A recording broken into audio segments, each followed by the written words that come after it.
जय जिनेन्द्र। ओम नमः सिद्धेभ्य। सर्वे साधर्मी बंधुओने शुद्धात्मा वंदन। આજનો દિવસ અતિ આનંદદાયક અને લાભદાયક છે, જે રક્ષાબંધન પર્વના નામે આપણે કહેતા હોઈએ છીએ. જૈન સમાજમાં રક્ષાબંધન પર્વ એટલે કે વિતરાગતાના માર્ગ અને ત્યાંથી આત્માના માર્ગ ઉપર ગમન કરવાનું સાધન છે. આજની આ સંગોષ્ઠીની સભા આપણે શરૂ કરીએ તે પહેલાં આપણે મુખ્ય અધ્યક્ષીય વક્તા તરીકે આદરણીય પંડિત શ્રી શૈલેષભાઈ શાહને આમંત્રણ આપીએ. તેઓ આવે અને તેમનું સ્થાન ગ્રહણ કરે.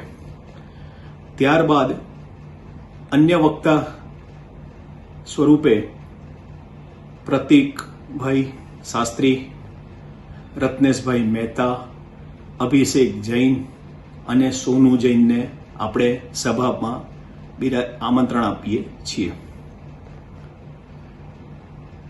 આ બધા વક્તા આજનો જે આ પર્વ રક્ષાબંધન પર્વ છે એના ઉપર અધ્યાત્મ, આગમ, ચાર અનુયોગ તથા અન્ય મતની પરંપરાની સામે જૈન ધર્મમાં આ પર્વ કેવી રીતે ઉજવવું જોઈએ એના અનુસંધાનમાં પોતાનું વક્તવ્ય રજૂ કરશે. આપ સર્વે મુમુક્ષુજનો આ બધા વક્તાઓથી પરિચિત છો, સ્વાધ્યાય પ્રેમી છો અને આ બધા વક્તાઓ પણ પોતાના નિજી સમયમાંથી ધર્મ પ્રભાવના માટે યથાયોગ્ય યોગદાન આપતા હોય છે. સભા પ્રારંભ કરીએ તેની સાથે મુખ્ય અતિથિની પણ એક અચૂક આવશ્યકતા હોય છે. તેના સ્વરૂપે આપણે શ્રીમાન રાજેશભાઈ ઝવેરીને આમંત્રણ આપીએ છીએ. તેઓ પણ મંચાસીન થાય એવી આપણી ભાવના છે. આપણે બધા એમને કર્તવ્ય ધ્વનિથી પોતપોતાના નિવાસ સ્થાનેથી એમને હાર્દિક અભિનંદન પાઠવીએ છીએ. હવે આપણે રક્ષાબંધન પર્વની જે સંગોષ્ઠી છે એ પ્રારંભ કરીએ અને પ્રત્યેક વક્તા આવે અને પોતાનું વક્તવ્ય રજૂ કરે તે પહેલા મંગલમય મંગલાચરણ માટે આપણે દીપ્તિબેન ગાંધીને આમંત્રણ આપીએ અને તે મંગલમય મંગલાચરણ દ્વારા આ સંગોષ્ઠી આપણી આગળ વધે એ માટે મંગલાચરણ કરે. हर उपसर्ग सहन जो करते कह कर कर्म विचित्रता तन तज देते किंतु न तजते अपनी ध्यान पवित्रता एक दृष्टि से देखा करते गर्मी वर्षा ठंड को तप्त उष्ण लू रिम जिम वर्षा शीत तरंग प्रचंड जो जिनको जो है शीतल छाया हो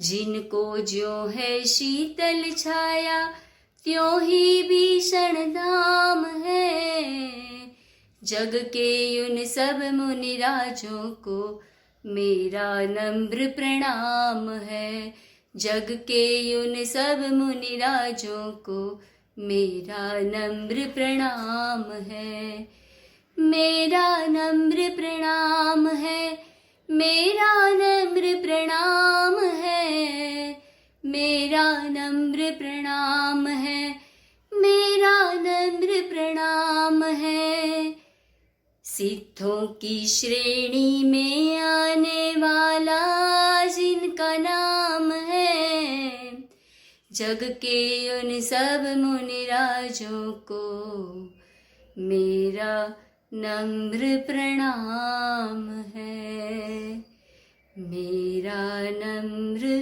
प्रणाम है. આપણે અત્યારે દીપ્તિબેન ગાંધીના માધ્યમે મંગલાચરણનો પાઠ કર્યો. હવે આપણે સભા પ્રારંભ કરીએ.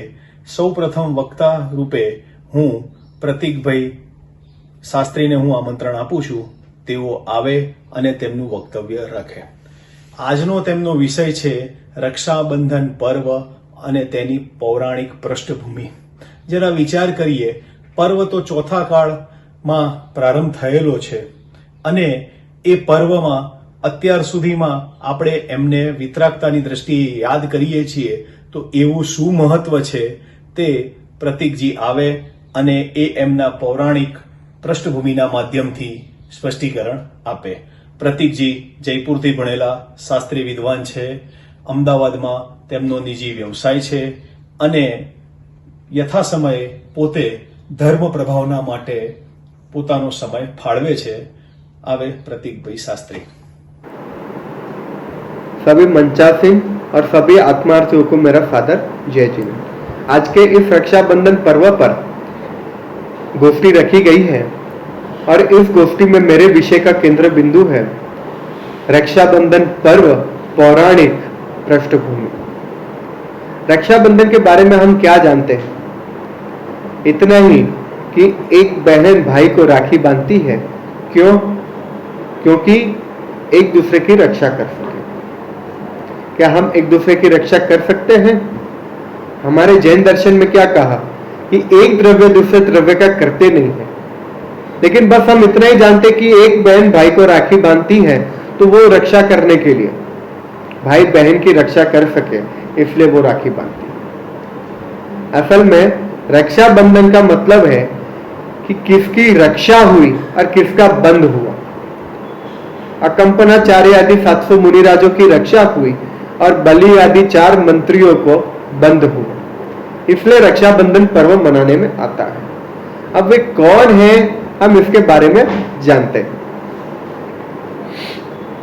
अकंपनाचार्य आदि 700 मुनिराज वे विहार करते हुए उज्जैन नगर में पहुंचे. उज्जैन नगर के राजा का नाम था श्री वर्मा और उनके 4 मंत्री थे, बलि, नमुची, बृहस्पति और प्रहलाद. जब राजा वर्मा को पता चला कि मुनियों का संघ हमारे नगर में आया है तो वे तुरंत जंगल में दर्शन करने के लिए वे चले गए अपने 4 मंत्रियों के साथ. लेकिन उन्हें कोई प्रवचन या उद्बोधन या चर्चा का लाभ नहीं मिल सका क्योंकि वे सभी मुनिराज अपनी आत्म साधना में लीन थे. अब 4 मंत्री तो मुनिराज के आस्था रखते नहीं थे, आस्थावान थे, तो वे उल्टी सीधी बातें करने लगे. मौनम मूर्खस्य भूषण. मौन मूर्खता छिपाने का अच्छा उपाय है, यही सोचकर साधु लोग चुप रहे हैं. लेकिन साधुओं को तो बस अपनी आत्मा में लीन है, चाहे कैसा भी उपसर्ग हो जाए या कोई कुछ भी कह दे, उससे उन्हें कोई फर्क नहीं पड़ता. ऐसे अपने महान मुनिराज अकंपनाचार्य आदि 700 मुनि थे. फिर वे लौट चले राजा और 4 मंत्री, तो बीच रास्ते में सूत सागर मुनिराज दिखे, आते हुए दिखे. तो उनमें से एक मंत्री ने कहा कि देखो एक बैल आ रहा है, अर्थात मूर्ख आ रहा है. तो उनके साथ मुनिराज के साथ वाद विवाद करने लगे. लेकिन मुनिराज ने अपनी प्रबल युक्तियों द्वारा शीघ्र 4 मंत्रियों का अभिमान चूर कर दिया.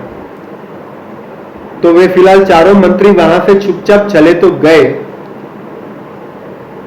फिर मुनिराज श्रुत सागर अपने आचार्य श्री के पास गए और पूरी घटना के बारे में बताया. आचार्य श्री ने कहा कि आपको ऐसे अज्ञानी जीव के साथ वाद विवाद नहीं करना चाहिए, क्योंकि तीव्र कषाय जीवों के साथ कोई भी चर्चा करो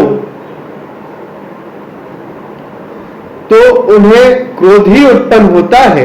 जिस प्रकार सांप को दूध पिलाने से जहर ही उत्पन्न होता है, वैसे ही तीव्र कषायवंत जीवों के साथ चर्चा करो तो उन्हें क्रोध ही उत्पन्न होगा और वे क्रोध के द्वारा, क्रोध से, तीव्र क्रोध के कारण वे उपसर्ग भी कर सकते हैं.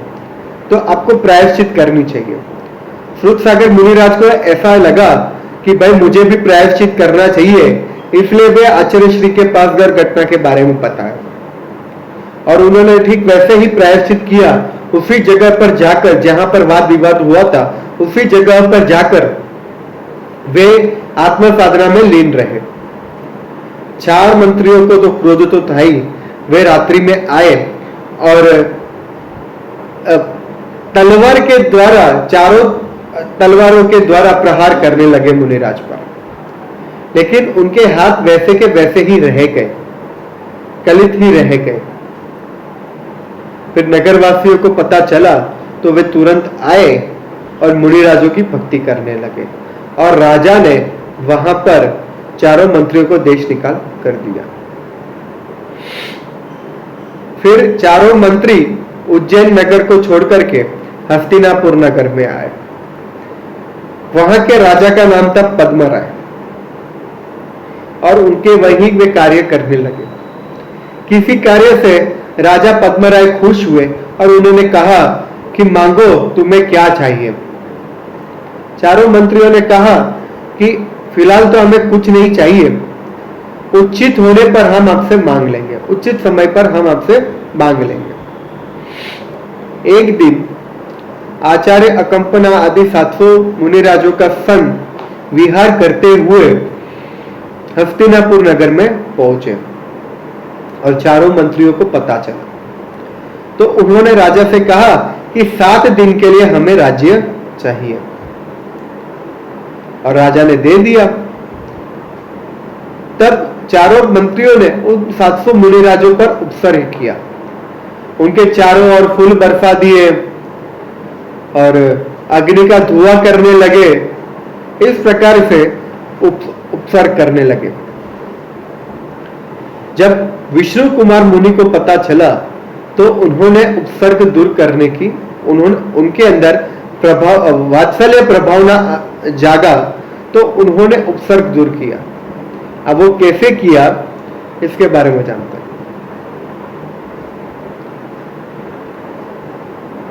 ये मुनि पद में तो ये कार्य करना तो उचित नहीं था, लेकिन उन्होंने मुनि पद को छोड़ करके बामनिया वेश धारण किया, और बामनिया वेश धारण करके वे मंत्री के पास पहुंचे। उन्हें वैक्रिय वृद्धि तो थी ही, तो वे छोटे होकर के गए, एकदम छोटे बच्चे की तरह वे बन करके गए, और बलि से कहा मुझे 3 पग जमीन चाहिए।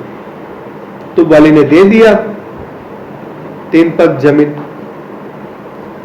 और वे अपनी शक्ति के द्वारा बड़े हुए और 2 पग में पूरी भूमि नाप ली, और कहा कि ये तीसरा पग मैं कहां रखूं। तो इस प्रकार चारों मंत्रियों को उनका अभिमान फिर से चूर हुआ और उन्हें बंधन हुआ। फिर विष्णु कुमार मुनि को लगा कि मुझे प्रायश्चित करना चाहिए, और उन्होंने प्रायश्चित कर करके फिर से मुनि पद धारण किया। इस प्रकार चारों मंत्रियों को बंद हुआ, और अकंपनाचार्य आदि 700 मुनिराजों को रक्षा हुई, इसलिए रक्षाबंधन पर्व मनाया जाता है। अब इसमें हम कहें कि इसमें 3 प्रकार के मुनिराजों की घटना आती है। पहले अकंपना आदि 700 मुनिराजों की, जो वे आत्म साधना में लीन रहे। दूसरे श्रुत सागर मुनिराज, जिन्होंने वाद विवाद किया, और तीसरे जिन्होंने वात्सल्य भाव जगा और मुनिराजों पर से उपसर्ग दूर किया। वैसे तो हमारी नजर में तो तीनों ही महान तपस्वी मुनिराज ही है, ज्ञानी ध्यानी है, इनमें से किसी का भेद नहीं करना चाहिए। उनमें से जिस प्रकार के भाव जागे, इस प्रकार के उन्होंने क्रिया की।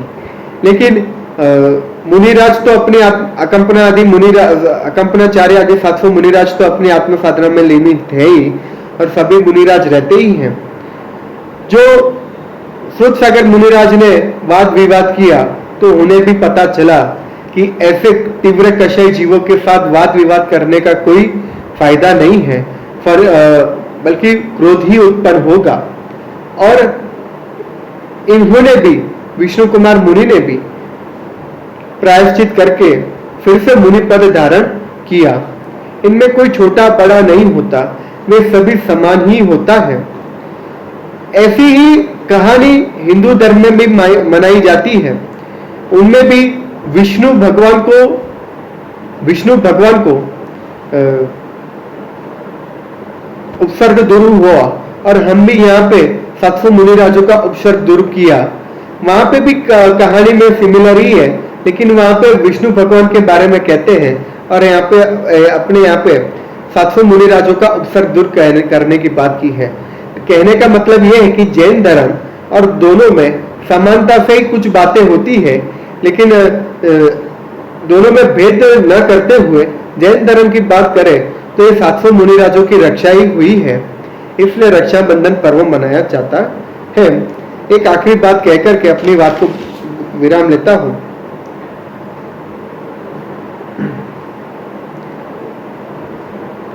कि आत्मा की साधना करने वाले को कभी किसी से उलझना ठीक नहीं है। बस यही मान के चले हम भी आत्मा साधना करने वाले जीव ही है, या किसी से हम चर्चा करें, लेकिन जब तीव्र कषाई जीव हो तो हम शांत होकर के बैठ जाए, हम उसे वाद विवाद की ओर न बढ़ाए, ये हमें अच्छी तरह से जानना चाहिए। और एक कहानी के माध्यम से हमें सीख भी मिलती है कि वाद विवाद न करें और शीघ्र ही हम भी ऐसे आत्म साधना में लीन होकर के मुनि पद धारण करें और सिद्ध गति को प्राप्त हो। ऐसे महान मुनिराजों की हम जय जयकार करें। आज रक्षाबंधन पर्व है, तो हम रक्षाबंधन पर्व पर हम रक्षाबंधन की पूजन करते हैं और ऐसे मुनि पद बनने की भावना भी पाते हैं और शीघ्र ही मुक्ति लक्ष्मी को प्राप्त हो। इसी मंगल भावना के साथ मैं अपनी वाणी को विराम लेता हूं। આપણે અત્યારે પ્રતીકભાઈ શાસ્ત્રીના માધ્યમથી રક્ષાબંધન પર્વની પૌરાણિક ઘટનાની ચર્ચા સાંભળી।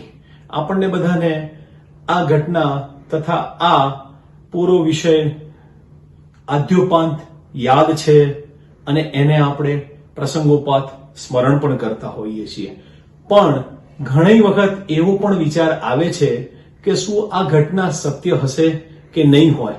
તો જરા આપણે જૈન ધર્મના અનુયાયી છીએ એટલે વિતરાગતાની વાણીમાં જીનવાણીમાં કથન છે એટલે એ વિષય ઉપર તો શંકા આપણને જાય નહીં, પણ તેનું મહત્વ શું છે, તેનું સ્વરૂપ શું છે, એના માટે હું બીજા વક્તાના ક્રમમાં રત્નેશભાઈ મહેતાને આમંત્રણ આપું છું। તે આ પર્વનું મહત્વ અને એનું પ્રયોજન શું છે તે આપણને સમજાવે અને આપણે એનું પ્રયોજન અને મહત્વ સમજીને પોતે એ પર્વની સાર્થકતા એ રીતે વિચારીએ, એના માટે હું એમને આમંત્રણ આપું છું। મંગલમ ભગવાન વીરો મંગલમ ગૌતમો ગણી મંગલમ કુંદ કુંદાર્યો જૈન ધર્મોસ્તુ મંગલમ સર્વમંગલ માંગલ્યમ સર્વકલ્યાણકારકમ પ્રધાનમ સર્વધર્માણામ જૈનમ જયતુ શાસનમ। રક્ષાબંધન પર્વના નિમિત્તે આ ઓનલાઈન સંગોષ્ઠીના અંતર્ગત આપણે રક્ષાબંધન પર્વથી જોડાયેલી કેટલીક વાતોનું ચર્ચા અને વિચાર કરી રહ્યા છીએ। આ ગોષ્ઠીના અધ્યક્ષ પંડિત શ્રી શૈલેષભાઈ, મુખ્ય અતિથિ આપણા રાજેશભાઈ ઝવેરી, મારા અગ્રજ અને અનુજ શાસ્ત્રી બંધુઓ તેમજ સર્વે મુમુક્ષુઓનું હું જય જિનેન્દ્ર સાથે અભિનંદન કરું છું। મારો આ ગોષ્ઠીમાં વિષય છે કે રક્ષાબંધન પર્વથી એ પ્રસંગ ખૂબ જ પ્રસિદ્ધ છે, બધાને જાણમાં હશે એવું હું માનું છું, એટલે પ્રસંગને આપણે એનામાં કંઈ જતા નથી, એ પ્રસંગનું હું અહીંયા વર્ણન કરતો નથી, પણ એ પ્રસંગથી કે રક્ષાબંધનની એ વાર્તાથી આપણે શું શીખવા જેવું છે એ આ ગોષ્ઠીમાં મારો વિષય છે। તો આપણે એ વિષયનો આપણે બે રીતે ચર્ચા કરીએ કે એક તો આપણે શું નથી શીખવા જેવું એ પહેલાં આપણે ચર્ચા કરીએ અને પછી શું શીખવા જેવું છે એ આપણે ચર્ચા કરીએ. કારણ કે ઔષધિ જેટલી મહત્ત્વપૂર્ણ હોય છે એવી રીતે જે વસ્તુઓનો ઔષધિ લેતી વખતે જે વસ્તુઓનો નિષેધ કરવો જોઈએ એ નિષેધનું જ્ઞાન પણ એટલું જ મહત્ત્વપૂર્ણ હોય છે. તો શું ના શીખવું જોઈએ? આ પ્રસંગ આપણે સાંભળીએ તો સૌથી પહેલાં આપણને આચાર્ય અકંપન અને શ્રુતસાગર મુનિરાજની જે ચર્ચા છે એ ચર્ચાથી આપણને ખબર પડે છે કે આપણી જોડે જો જ્ઞાન હોય, આપણી જોડે કોઈ પણ પ્રકારનું સામર્થ્ય હોય તો એને ક્યાં એ સામર્થ્યનો ઉપયોગ ક્યાં કરવો અને ક્યાં ન કરવો એ જાણવું ખૂબ જ જરૂરી છે. શ્રુતસાગર મુનિરાજે એ 4 મંત્રી રસ્તામાં મળ્યા અને એમની જોડે વાદ વિવાદ કર્યો કે જેના લીધે એમનો ક્રોધ ભડક્યો અને એમને ઉપસર્ગ કરવાનો એ ભાવ આવ્યો. તો એ ચર્ચા, એ વાદ વિવાદ એ મંત્રીઓ જેવા અભિમાની, ઘમંડી અને ક્રોધી લોકો જોડે એ રસ્તામાં એ વાદ વિવાદની કોઈ આવશ્યકતા હતી નહીં. પણ કહેવાય છે કે જે વખતે જે વસ્તુનો ઉદય આવવાનો હોય એના નિમિત્ત પણ મળી રહેતા હોય છે. ખેર, પણ એ પ્રસંગથી આપણે શીખવાનું છે કે આપણા સામર્થ્ય, આપણા જ્ઞાનનો ઉપયોગ આપણે યોગ્ય જગ્યાએ અને યોગ્ય રીતે કરીએ તો એનું યોગ્ય પરિણામ આવશે. અથવા તો એ યોગ્ય જ્ઞાન અને યોગ્ય સામર્થ્ય હોવા છતાં પણ જો યોગ્ય રીતે અને યોગ્ય જગ્યાએ એનો ઉપયોગ ન કરીએ તો એનું પરિણામ અયોગ્ય પણ આવી શકે છે. થોડું પરિણામ ક્રૂર પણ આવી શકત. પણ આપણા બધાના પુણ્ય અને સંઘના પુણ્યના લીધે એ મંત્રીઓ કંઈ કરી શક્યા નહીં. એ આનંદની વાત છે. પણ આપણે એ શીખવાનું છે કે આપણે સામર્થ્યનો ઉપયોગ યોગ્ય રીતે અને યોગ્ય સમયે કરવો જોઈએ. બીજી વસ્તુ આપણને એમ ભાસે કે વિષ્ણુકુમાર મુનિરાજ એમની જોડે એ રિદ્ધિ મોજૂદ હતી એટલે એમને એ રિદ્ધિનો ઉપયોગ કરીને સંઘની રક્ષા કરી. એમને એમના મુનિપદનો ત્યાગ કરીને એ સંઘની રક્ષા કરવા માટે એમને રિદ્ધિનો ઉપયોગ કરવો પડ્યો, એ વામન અવતાર લેવો પડ્યો. તો આપણે એમાંથી એમ થાય કે મારે પણ મોટા કામો કરવા છે, મારે પણ સારા કામો કરવા છે, પણ એના માટે મારે આ પ્રકારની રિદ્ધિ, આ પ્રકારનું સામર્થ્ય, આ પ્રકારની શક્તિ મારે કેળવવી પડશે, મારે લાવવી પડશે. તો જ હું મારું પોતાનું રક્ષણ, મારું પોતાનું હિત, આ સમાજનું હિત, આ ધર્મનું હિત હું કરી શકીશ. તો આ પ્રસંગ જોઈને આપણને એવું શક્ય છે કે આપણને એ રુદ્ધિઓની રુચિ એ આપણને આવે. પણ એ અયોગ્ય છે એવું વિચારવું તદ્દન અયોગ્ય છે. કારણ કે જેને રિદ્ધિ પ્રગટ થાય છે એને રિદ્ધિની રુચિથી એ રિદ્ધિ પ્રગટ થતી નથી. જેને પણ રુદ્ધિ પ્રગટ થાય છે એ આત્માના બલ ઉપર થાય છે, શુદ્ધાત્માના જોરે જે ધર્મ પ્રભાવના ધર્મ આરાધના કરે છે અને જોડે જે શુભોપયોગ શુભ પરિણામ થાય છે એનાથી એવા કર્મ બંધાય કે એ રુદ્ધિઓનું પ્રગટ થતું હોય છે.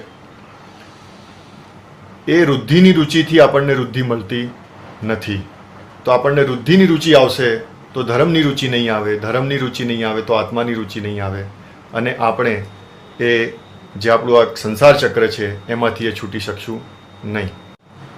તો બે વસ્તુ આપણે આ પ્રસંગમાંથી ના શીખવી જોઈએ કે એક તો જ્ઞાનનું સામર્થ્યનું દુરુપયોગ આપણે ના શીખવો જોઈએ અને રુદ્ધિઓની કે વિશેષ પ્રકારના સામર્થ્યની રુચિપૂર્વક આપણે ધર્મ આરાધના કરીએ એવું આપણે અહીંયાથી સાર લેવો જોઈએ નહીં. હવે શું શીખવું જોઈએ? તો જ્યાં આપણે એમ સમજ્યા કે રુદ્ધિઓની રુચિ ના હોવી જોઈએ ત્યાં આપણે એમ પણ સમજ્યા કે જો આપણામાં સામર્થ્ય હોય કે આપણે સમાજને, ધર્મને, પોતાને આ કોઈ સંકટ આવે તો એમાં આપણે મદદરૂપ થઈ શકીએ છીએ તો આપણે આપણા કર્તવ્યથી ભાગવું જોઈએ નહીં. સંકટ આવે કે ના આવે, કોઈ પણ કામ આપણા સહયોગથી આપણા કોન્ટ્રીબ્યુશનથી જો સારું થતું હોય તો આપણે કન્ટ્રીબ્યુશનથી ભાગવું જોઈએ નહીં. જેમ કે વિષ્ણુકુમાર મુનિરાજને એ પ્રસંગ વખતે ભાસ થયો કોઈ નિમિત્તથી કે એમની પાસે આ રિદ્ધિ છે, તો એમને એ રિદ્ધિના ઉપયોગથી પલાયન ન કર્યું. એમને ખબર હતી કે આ સંઘનું જો રક્ષણ કરવું હશે તો આ રિદ્ધિનો ઉપયોગથી આપણે સંઘનું રક્ષણ કરી શકશું. એમને પોતાના પદને ત્યાગીને પણ એ ધર્મની અને સંઘની રક્ષા એમને કરી. એમને એ વખતે પલાયનવાદી વિચારધારા ન રાખી કે મારી પાસે રિદ્ધિ છે તો શું થયું, હું મારા પદનું ત્યાગ શું કરવા કરું. એમને સાધર્મી વાત્સલ્ય અને ધર્મના રક્ષણ, સંઘનું રક્ષણ મુખ્ય રાખીને પણ એમને પોતાના કર્તવ્યનું પાલન એમને જે યથાયોગ્ય રીતે એમને લાગ્યું એ રીતે કર્યું. તો આપણે બી ઘણીવાર આપણા મંડળમાં, આપણા સમાજમાં એવા પ્રસંગ આવતા હોય છે કે પ્રતિષ્ઠા હોય, શિબિર હોય, વિધાન હોય, પર્યુષણ પર્વ હોય, સ્થાનિકા પર્વ હોય, એમાં આપણા સહયોગની જ્યાં આવશ્યકતા હોય ત્યાંથી આપણે એ પલાયન કરવું જોઈએ નહીં, ત્યાંથી મુખ ફેરવું જોઈએ નહીં. એ વસ્તુનું આપણે આ પ્રસંગમાંથી શીખ લેવા જેવી છે કે આપણો જ્યાં સહયોગની અપેક્ષા છે, આપણા જ્યાં સહયોગથી કામ સારું થઈ શકે છે, ત્યાં અચૂક આપણે આપણા સહયોગને આપણા સામર્થ્યપૂર્વક યથાયોગ્ય શક્તિથી આપણે કોન્ટ્રીબ્યુટ કરવું જોઈએ. બીજી ખૂબ જ સુંદર વાત જે આ પ્રસંગમાંથી આપણે શીખવા જેવી છે એ છે આચાર્ય અકંપનની સંઘ સંચાલક તરીકે દૂરંદેશિતા અને નિષ્પક્ષતા. દૂરંદેશિતા એ કે જ્યારે એમને શુદ્ધસાગર મુનિરાજ જોડે એ વાત જાણી કે 4 મંત્રી જોડે વાદ વિવાદ થયો છે, ત્યારે એમને દૂરંદેશિતાથી એવું ખ્યાલ આવી ગયું કે આ 4 ક્રોધી માની એવા મંત્રી એ આ સંઘ ઉપર કોઈ પણ પ્રકારનું સંકટ લાવી શકે છે, કોઈ પણ પ્રકારનો ઉપસર્ગ કરી શકે છે. તો એ ટાળવા માટે એમને પ્રિય એવા શિષ્ય શુદ્ધસાગર મુનિરાજને દંડ એમને આપ્યો.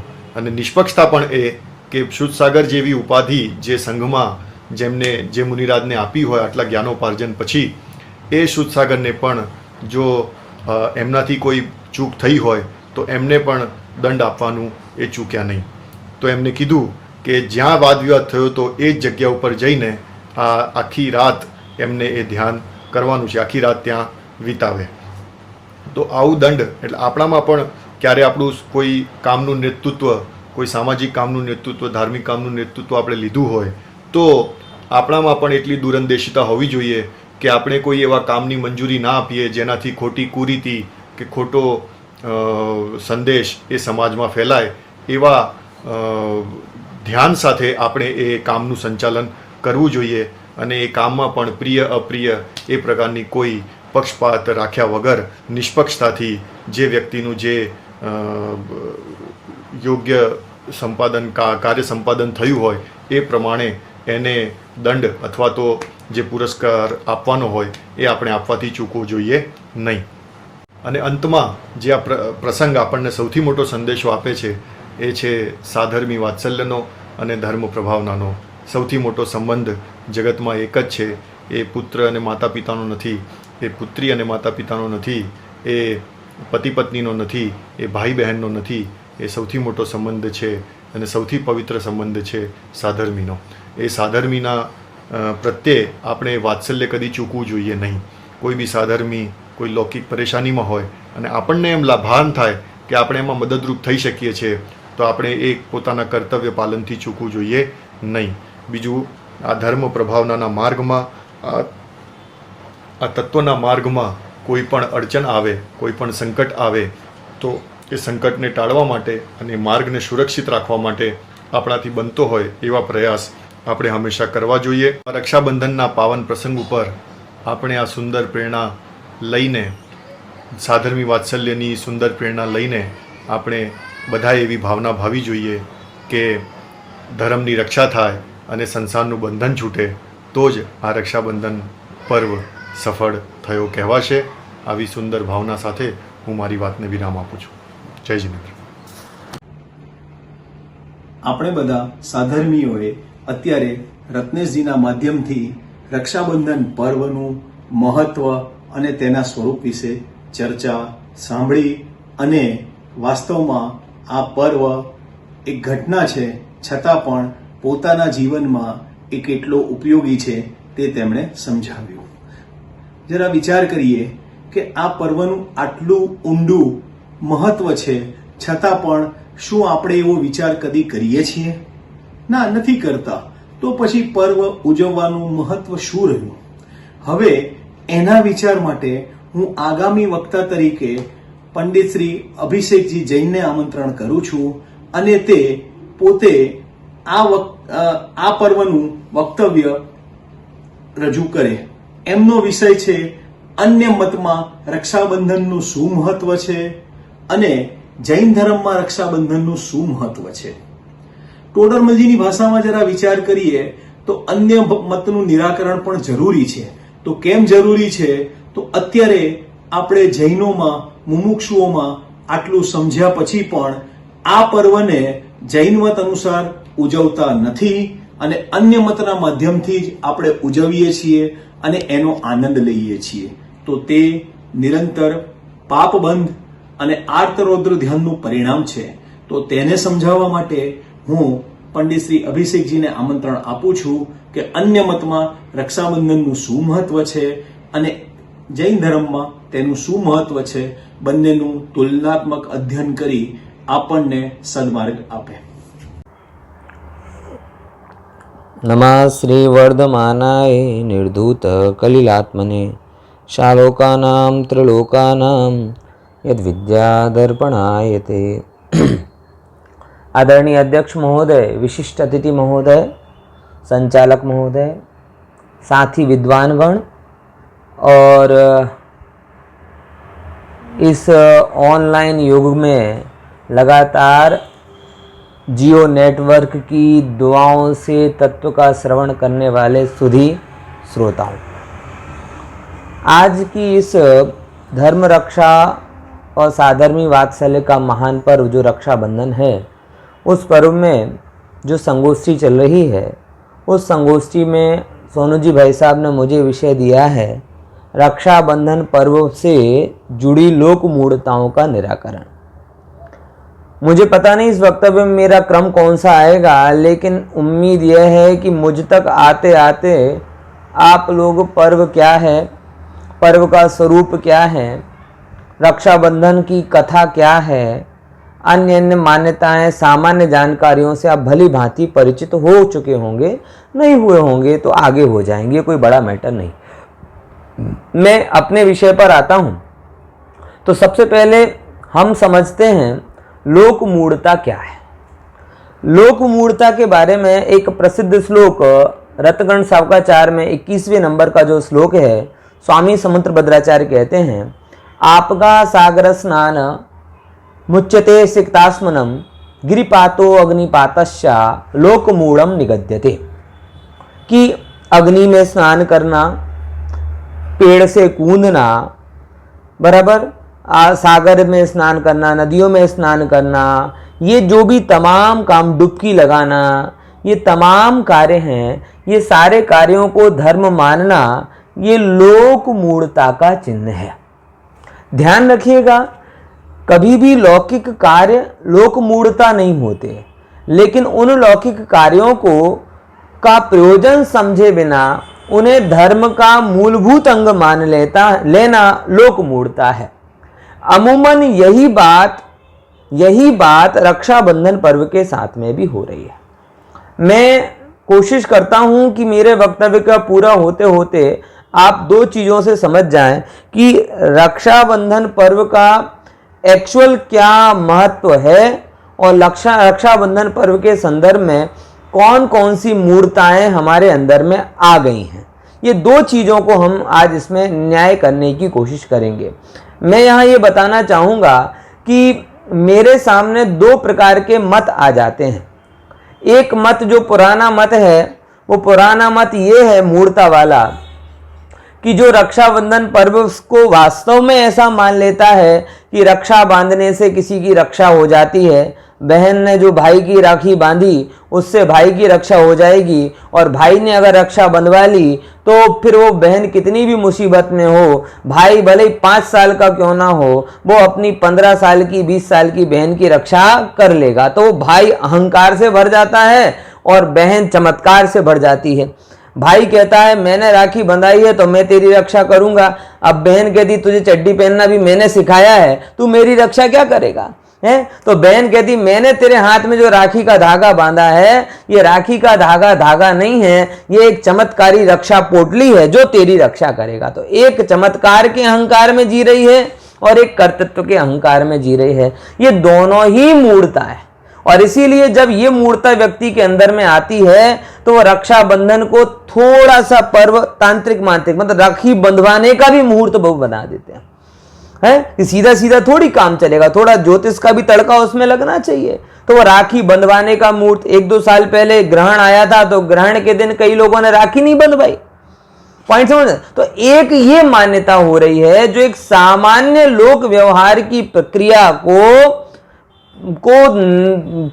को पारमार्थिक मान रहे हैं। वो ये मान के बैठे हैं कि मैं किसी की रक्षा करता हूं अथवा मेरे निमित्त से किसी की रक्षा होती है, तो उन लोगों के लिए समझना जरूरी है कि ना मैं किसी की रक्षा करता हूं ना कोई मेरी रक्षा कर सकता है। ये जो बंध अधिकार में कुंद आचार्य देव ने बात कही, वो बात को परमार्थ को भूल रहे हैं, इसीलिए उन लोगों की बात भी क्या है, मूढ़ता है। ध्यान रखना भाई साहब, जब आपके पाप का उदय होगा तो कितने ही रक्षा सूत्र और कितनी रक्षा पोटली आप बंधवा लो, कोई आपकी रक्षा नहीं कर पाएगा। स्वयं किए ही कर्म शुभाशुभ फल निश्चय ही वो देते। आपके कर्म शुभाशुभ हैं, वो ही आपको फल देते हैं। आप ही आपकी रक्षा करने वाले हो, दूसरा और कोई आपकी रक्षा करने वाला नहीं। तो एक मान्यता तो ये है कि जो रक्षा बंधन को परमार्थ मानकर स्वयं को दूसरे की रक्षा करने वाला और स्वयं को दूसरे से रक्षित होने वाला मानते हैं, एक ये मूर्ता है। दूसरी मूर्ता नहीं उत्पन्न हुई है जो इस बात पर तुले हुए हैं कि रक्षाबंधन है ही नहीं, जरूरी नहीं है, वो निकाल दो उसको, वो भी मूर्ता है, क्योंकि वो रक्षाबंधन की उपयोगिता को नहीं समझ रहे हैं। देखो, मैं यहां रक्षाबंधन को परमार्थ नहीं कहता, लेकिन मैं इसके सांस्कृतिक, सामाजिक और पारिवारिक महत्व को समझते हुए इस बात को कह रहा हूं। देखो, एक मेरी बात को थोड़ा समझना। आपने ये बहुत चर्चा सुन ली होगी कि कोई किसी की रक्षा नहीं कर सकता, ये बात मुझे खबर है, लेकिन कहीं ना कहीं आचार्यों ने ये बात आई तो इसके कहीं ना कहीं कोई आधार है, निराधार नहीं। देखिए समझिए, एक पारिवारिक व्यवस्था होती है और पारिवारिक व्यवस्था में परिवार का केवल एक सदस्य ऐसा होता है कि जो सदस्य नियम से उसे अपने परिवार को छोड़कर जाना पड़ता है, वह सदस्य है बहन।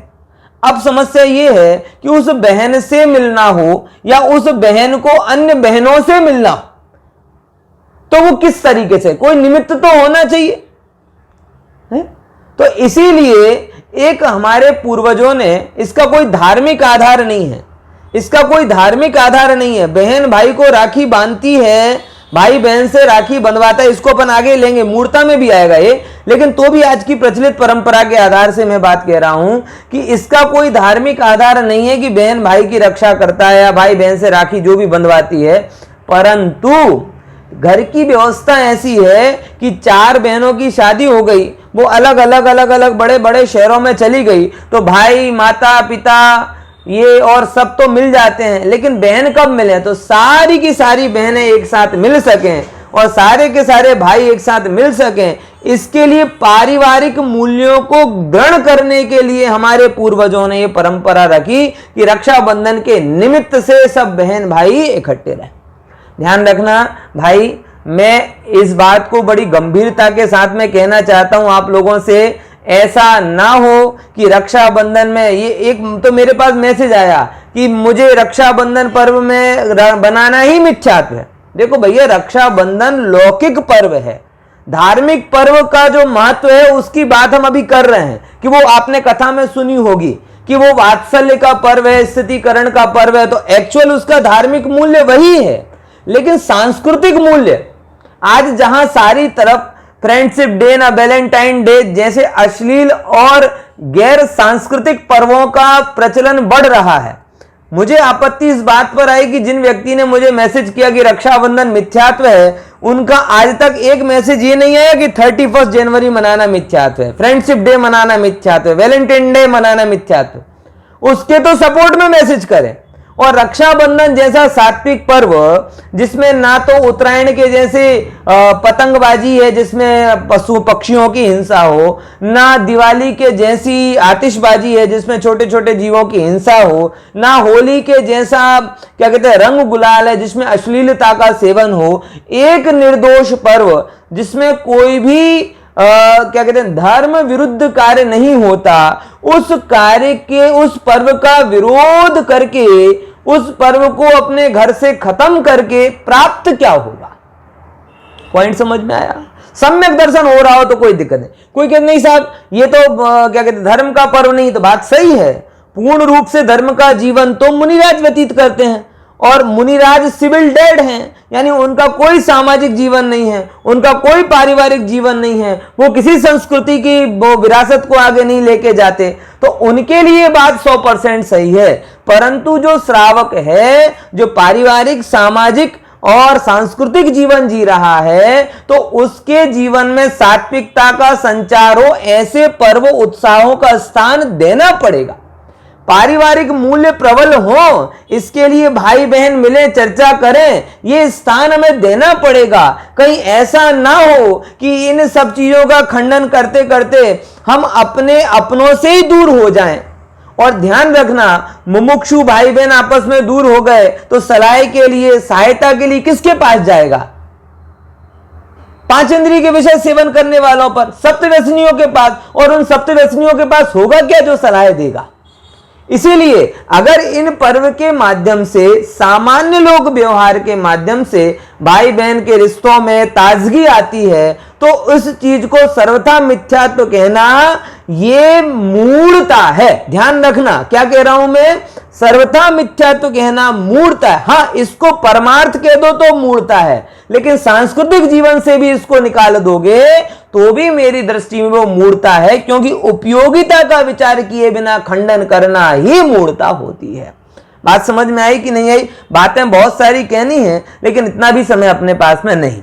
और भी कई इसकी मूर्ताओं की बात करें तो अभी देखो, एक और बात मैं आपको बताऊं। एक इसकी रक्षाबंधन के बारे में सबसे प्रबल मूर्ता भाई बहन की बांधती है तो मैंने बोला, लेकिन इसको मूर्ता का भी चिन्ह कह रहा हूं। मात्र इस पर्व को भाई बहन से सीमित रखना यह भी मूर्ता है। धार्मिक दृष्टि से अगर देखा जाए तो रक्षाबंधन पर्व सर्व साधर्मियों का पर्व है। किसका पर्व है? सर्व साधर्मियों का। कि जो भी साधर्मी है वो एक साधर्मी दूसरे साधर्मी को बोले कि भाई तू मेरी रक्षा करना, मैं तेरी रक्षा करूंगा। अब कौन कैसे रक्षा करना, मतलब वो बचाएगा नहीं, लेकिन रक्षा की याद दिलाना। कभी मेरे परिणामों में विचलन हो तो तू मेरी स्थिरता करना, मैं तेरी स्थिरता करूंगा। इस एंगल से, धार्मिक एंगल से वो रक्षाबंधन पर्व है। पॉइंट समझ में आया कि नहीं आया? अब विचार लेना कि भाई धार्मिक एंगल से तो ये होता है कि मैं तेरी रक्षा करूं, तो कौन किसकी? अरे सबसे ज्यादा तो पति पत्नी साथ में रहते हैं। परिणाम बिगाड़ने में और सुधारने में जो सबसे बड़ा कारण होता है, देख लेना आप, जितने भी चिंतित विचलित परिणाम वाले होंगे वो कभी बहन की लेकर बहुत ज्यादा विचलित नहीं होंगे, लेकिन पति को लेकर पत्नी विचलित होता है, पत्नी को लेकर पति विचलित होता है। तो पति पत्नी बैठकर निर्णय करें कि मैं तेरी रक्षा करूंगा, तू मेरी रक्षा करे। मतलब कभी मेरे परिणाम विचलित हो तो तू मुझे स्थित करना, और कभी तेरे परिणाम विचलित हो तो मैं तुझे स्थित करूंगी। ले, हम दोनों एक दूसरे को रक्षा सूत्र बांधते हैं।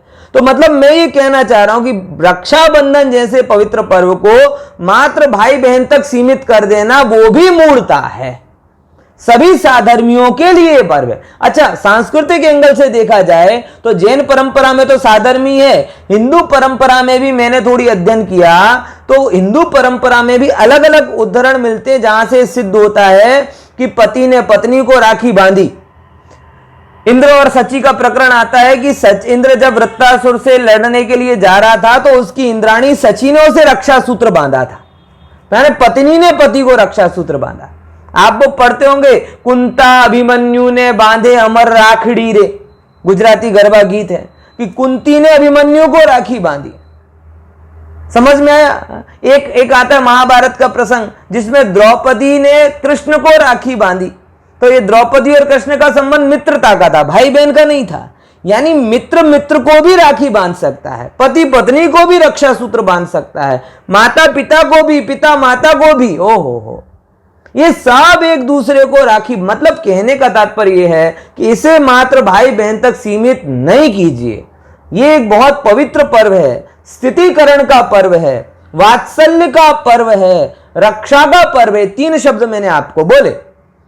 इसे भाई बहन में गिव एंड टेक के व्यवहार पे मत लेके जाइए कि भाई का काम राखी बांध देना, बहन का काम राखी बांध देना और भाई का काम कवर दे देना, बात पूरी। इतना नहीं है, सब एक दूसरे के 3 चीजों को लेकर बोलता हूं, इसके अलावा बाकी सब मूर्ता हो जाएगी। सबसे पहले नंबर, ये पर्व स्थितिकरण का है। किसका है? स्थितिकरण का। हम जो भी वात्सल्य प्रदर्शित करेंगे वो स्थितिकरण के लिए होगा। अभी देखो, माता अपने बेटे के प्रति वात्सल्य कहती, बेटे को रात को 10 बजे भूख लगी और मां भागी भागी गई और किचन में उसके लिए मैगी बनाकर ले आए। आपने उसने वात्सल्य किया ना, ये वात्सल्य स्थितिकरण के लिए था कि धर्म से बिगाड़ने के लिए था? बोलो, ये मूर्ता हो गई। इसीलिए मां बेटे को रक्षा सूत्र बांधे और ये कहे कि बेटा, अगर तू रात को 10 बजे मैगी मांगेगा तो मैं तुझे नहीं दूंगी, मैं तेरा स्थितिकरण करूंगी। इसका प्रतीक ये है। समझ में आया कि नहीं आया है? भाई बहन, पति पत्नी, कोई भी एक दूसरे से प्रण ले कि भाई तुम्हारे कारण से कभी मैं गलत करने जाऊं तो ये रक्षा सूत्र बांध रहा हूं प्रतीक के रूप में, तुम याद दिला देना कि मैंने इस कमिटमेंट के साथ में किया। तो स्थितिकरण करने के लिए वात्सल्य करना और स्थितिकरण करने के लिए रक्षा करना। जहां पर स्थितिकरण रहे ही नहीं तो फिर रक्षा करने का क्या मतलब है? समझे? धर्म में स्थित हो तो उसके लिए रक्षा होती है, लेकिन धर्म से हटकर थोड़ी रक्षा होती है। अब लोभ के कारण कोई ऐसा कर ले कि नहीं साहब, रक्षाबंधन के दिन राखी बन जाती है तो मेरी 5-25 हजार की बकरा हो जाता है, तो वो तो धर्म रहा कहां? वो तो उसका सांस्कृतिक मूल्य भी चला गया। पॉइंट समझ में आया कि नहीं है? बहुत सारी बातें इसके संदर्भ में आती हैं, आप लोग जरा उसको गंभीरता से विचारिएगा कि मूर्ता का मतलब एक वो अहिंसा। वहां पे मुनिराज, हमारे यहाँ भुंजरी नाम का पर्व होता है। भुंजरी मतलब घास निकाल के लेके जाते। अरे उस समय 7 दिन तक मुनिराजों के चारों तरफ आग जलती थी, तो आग को जब दूर हुई तो मुनिराजों की आहार वृत्ति करे तो कैसे करे? घास पे लोग कैसे जाएं? तो उन लोगों ने घास निकाल कर दी और उसका प्रतीक सब लोगों को बताया कि देखो मुनिराज का उपसर्ग दूर हो गया है। तो उसको लेकर गए तो सबने खुशी में एक दूसरे को भेंट दी, तो उसको लेकर हम लोग भुंजरिये मनाते थे, वो घास को ले लेकर जाते थे सब भेंट। तो ये मूर्ता हो गई। ऐसे बहुत सारे पॉइंट हैं जिसमें रक्षाबंधन की महत्ता को हमें समझते हुए उसमें प्रॉपर स्थितिकरण। देखो, स्थितिकरण, वात्सल्य और रक्षा को मैं क्या मानता हूं, आप इसको समझें। स्थितिकरण है इम्यूनो, बराबर, वात्सल्य है मास्क और रक्षा है क्वारंटाइन। आप अगर स्थितिकरण कर रहे हो किसी का, इम्यूनो मजबूत है तो उसके लिए वो बात आती है। अगर किसी के अंदर में वो बात ही नहीं हो तो बाकी के और उपकरणों की जरूरत ही नहीं। समझ में आया? तो मास्क बेटर है। आप वात्सल्य दो, वात्सल्य और रक्षा का अंतर होता है। वात्सल्य व्यक्ति को गिरने ही नहीं देता है, और जब मास्क लगाने पर भी नहीं बचा तब जाके हम उसे क्या कहते हैं 14 दिन हॉस्पिटल में दाखिल करते हैं। तो रक्षा का प्रश्न बाद में आए। अगर आप एक्चुअल रक्षाबंधन पर्व मना रहे हैं तो वात्सल्य का भाव और स्थितिकरण का भाव इतना प्रबल अंदर में आ जाए कि उसे ना तो मास्क की जरूरत पड़े, और कदाचित मास्क की जरूरत पड़े तो वहीं पे तृप्त हो जाए, आगे जाने की जरूरत ही उसे ना हो। ऐसा ये अद्भुत अलौकिक पर्व है। इसे क्या कहते हैं, ब्राह्मणों ने दान पुण्य का पर्व बना दिया। ये मूर्ता हो गई। सबसे बोलो दान पुण्य करते हैं। बोलो, एक ने मेरे से प्रश्न किया कि ब्राह्मणों को दान देना चाहिए कि नहीं। मैंने हाँ, ब्राह्मणों को दान देना चाहिए, ब्राह्मणों के लिए दान नहीं देना चाहिए। हर एक ब्राह्मण जो सक्षम है, दान पुण्य करने से क्या सबकी बात है, लेकिन सक्षम अक्षम का के लिए दान दे, सक्षम सक्षम के लिए दान ना दे। ऐसा ये अद्भुत पर्व रक्षाबंधन का पर्व है। सभी लोग इसके वात्सल्य भाव को समझकर ये प्रण लें कि जो भी साधर्मी हमारे साथ में हैं उन सबको मैं निरंतर धर्म के मार्ग पर स्थित रखूंगा, तब जाके हमारा ये रक्षाबंधन पर्व मनाना सार्थक हो पाएगा। અભિષેકજી શાસ્ત્રીને આપણે સૌએ સાંભળ્યા અને તેમનું વક્તવ્ય પણ આપણને હૃદયવાહી લાગ્યું. અભિષેકજીને પણ આપણે સર્વ મુમુક્ષુ સમાજ, તેમાં પણ અમદાવાદમાં રહેલા સર્વસાધર્મી બંધુઓ બધા જ પરિચિત છે. તેઓ પાલડીમાં નિવાસ કરે છે અને પાલડીમાં જીન મંદિરમાં તે નિત પ્રતિ ધર્મ સેવામાં સમર્પણ રહે છે. આ અન્ય મત અને સ્વમતના આધારે એમણે જે ખુલાસો કર્યો, મને એક વિચાર એવો આવે છે કે વર્તમાનમાં આપણે પણ આપણી જે ઉંમર હોય અથવા સમજણ અવસ્થામાં જેટલા વર્ષો સુધી આપણે પર્વ મનાવ્યો તેમાં શું ગ્રહિત મિથ્યાત્વ સાથે જ મનાવ્યો? તો એ ગ્રહિત મિથ્યાત્વનું ફળ તો 6 ઢાળા મોક્ષ માર્ગ પ્રકાશક અને પૂજ્ય ગુરુદેવશ્રીના પ્રવચનના માધ્યમથી આપણને ખબર છે. છતાં પણ આપણે એ ગ્રહિત મિથ્યાત્વનો આશરો લઈને આ પર્વને મનાવીએ છીએ. તો શું આજના દિવસની આ સાર્થકતા છે? એનો વિચાર વિવેક આપણે જ કરવાનો છે અને આપણે પોતે પોતાના માટે કરવાનો છે, અન્ય કોઈ માટે કરવાનો નથી. એવું સરસ એમણે વક્તવ્ય સ્પષ્ટ કર્યું. આપણે બધા એમાં આગળ વિચારીએ અને આત્મવૃદ્ધિ કરીએ. એ સાથે હવે હું આગળના વક્તા તરીકે પંડિત શ્રી સોનુજી શાસ્ત્રીને આમંત્રણ આપું છું અને સોનુજીનો વિષય છે 4 અનુયોગના પરિપ્રેક્ષમાં રક્ષાબંધન પર્વનું મહત્વ. જરા વિચાર કરીએ, રક્ષાબંધન પર્વ 4 અનુયોગમાં માત્ર પ્રથમાનુયોગની જ ઘટના છે. દરેક મુમુક્ષુ જે જીવ સાંભળતા હશે અથવા જેમણે વિચાર કર્યો હશે એ બધાને પ્રશ્ન પૂછવામાં આવે તો તે લોકો એમ જ કહે છે કે આ પર્વ તો પ્રથમાનુયોગનો છે. કર્ણાનુયોગમાં તો ગણિત પદ્ધતિની ચર્ચા છે, દ્રવ્યાનુયોગમાં દ્રવ્યની ચર્ચા છે, ચરણાનુયોગમાં આચરણની ચર્ચા છે. તો પ્રથમાનુયોગની ઘટના, પ્રથમાનુયોગના જે પૂર્વજીવો મોક્ષ માર્ગમાં ગયા અને એને 4 અનુયોગના માધ્યમથી સમજવાથી શું વિતરાગતા મળી શકે કે ન મળી શકે?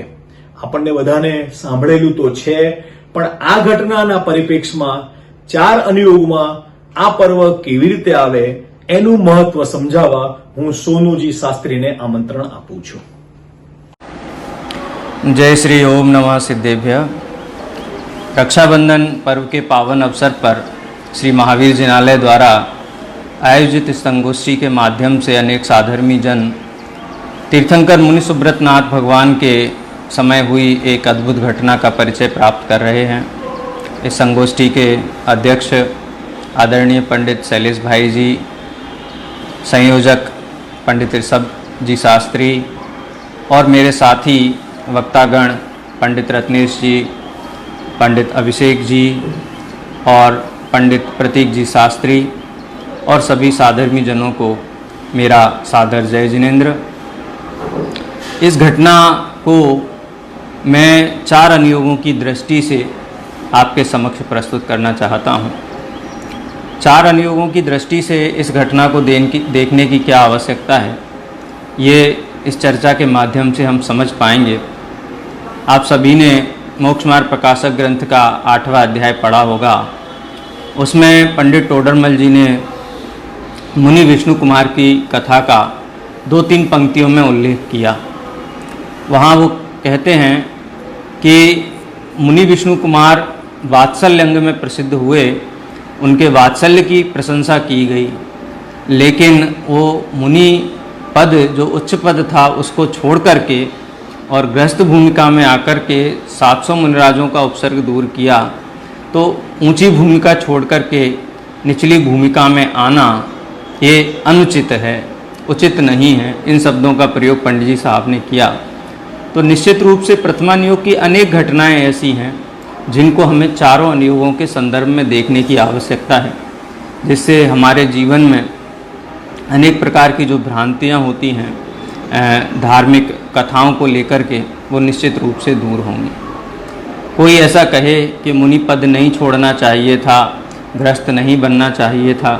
कोई ऐसा भी कह सकता है कि यदि गृहस्थ नहीं होते, वामन का रूप धारण नहीं करते, तो 700 मुनियों का उपसर्ग कैसे दूर होता। दोनों ही अपने अपने पक्ष हैं। लेकिन इस घटना को मैं द्रव्यानुयोग की दृष्टि से यदि विश्लेषण करूं आगम के आलोक में, तो द्रव्यानुयोग की दृष्टि से तो हर द्रव्य स्वतंत्र है। कोई द्रव्य किसी द्रव्य का कर्ता धर्ता हर्ता नहीं है। निश्चित रूप से विष्णु कुमार मुनि, ये शब्द विष्णु शब्द से जुड़ा हुआ है। अन्य मत में जैसे विष्णु की मान्यता है कि वो लोक की रक्षा करते हैं, और हमारे जो ग्रंथ हैं उनमें मुनि विष्णु कुमार का नाम 700 मुनिराजों की रक्षा के संदर्भ में आया है। निश्चित रूप से अन्य मतों में कालांतर में ऐसे ग्रहित मिथ्यात्व संबंधी अनेक कल्पित देवी देवताओं का प्रादुर्भाव निश्चित रूप से इन्हीं घटनाओं से हुआ होगा। लेकिन द्रव्यानुयोग की दृष्टि से यदि हम इसको देखते हैं तो क्या कोई किसी की रक्षा कर सकता है? मैं किसी की रक्षा कर सकता हूँ, इस मान्यता को तो आचार्य कुंद देव मिथ्यात्व कहते हैं।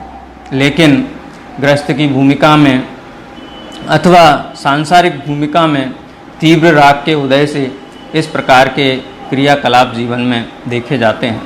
द्रव्यानुयोग की एक दृष्टि तो अकर्ता भाव वाली है और दूसरी दृष्टि हम क्रमबद्ध पर्याय की दृष्टि से देखें, हम इन घटनाओं का विश्लेषण करते हैं, ऐसा होना चाहिए कि नहीं होना चाहिए।